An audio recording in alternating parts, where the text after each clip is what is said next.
going to do something slightly different. A man by the name of Jeff Foxworthy, a man of God, made a career, became famous, and I hope got rich from redneck jokes. What I'm going to do today is take his idea and run with it and call this program Texas Rednecks. Now, the wife says that I should thank Jeff for the idea and apologize to him for what I'm doing to his great work. Anyway, thank you, Jeff. Please forgive me.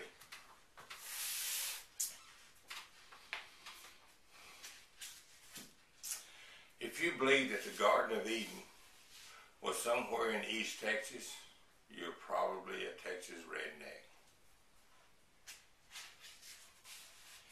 If you believe the Battle of the Alamo is what started World War II, you're probably a Texas redneck.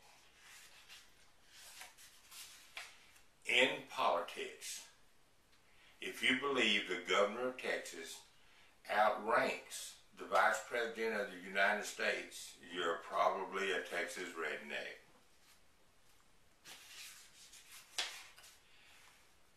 If you call someone who is born and raised in Oklahoma and then moves to Texas a Red River wetback, you're probably a Texas redneck.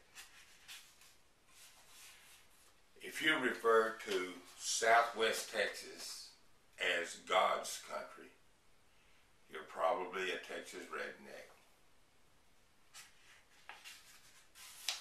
Luke 5:10. We're going to the scripture.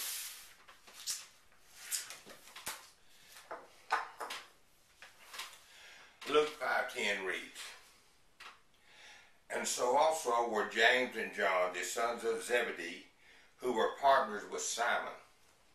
And Jesus said to Simon, 'Do not be afraid.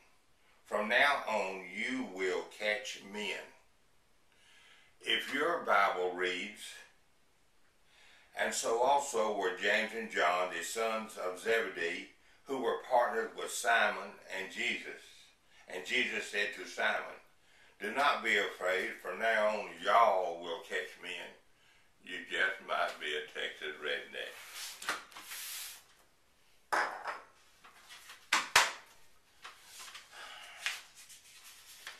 If you believe you should never ask a man if he is from Texas, because if he's not, you'll only embarrass him, and if he is, he'll let you know soon enough, then you just might be a Texas redneck.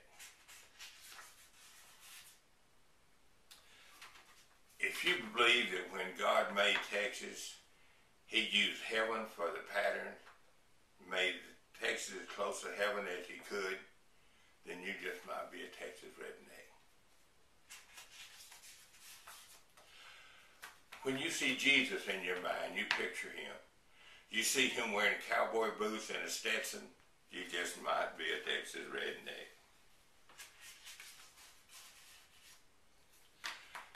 The Battle of Armageddon in Revelation 16th chapter, the final battle of good and evil.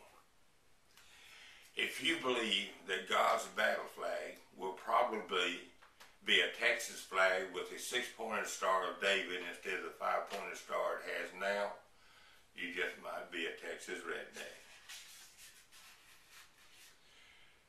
If you think the manna that God used to feed his people in the 16th chapter of Exodus was something similar to Texas chili, you just might be a Texas redneck.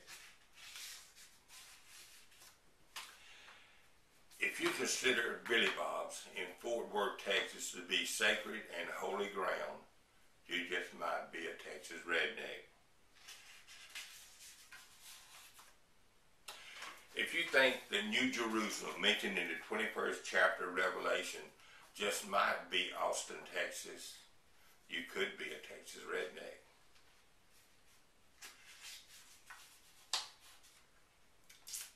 If you think that the First Baptist Church in downtown Dallas is where God has his membership, you just might be a Texas redneck. If If you think that all the other 49 states also teach Texas history in their school, you just might be a Texas redneck.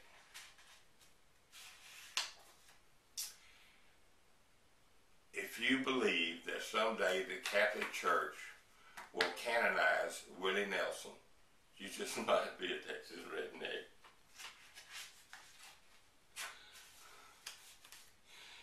If you believe that the Dallas Cowboys are not only America's team, but God's favorite team, you just might be a Texas redneck.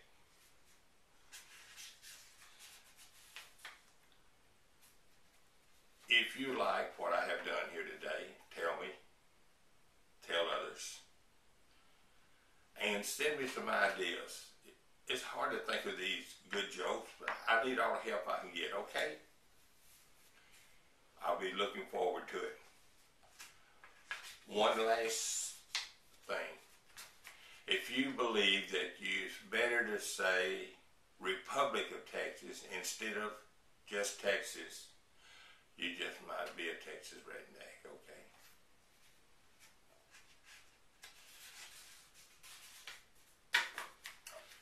May God bless America. May God bless the Republic of Texas. And may God bless you and yours.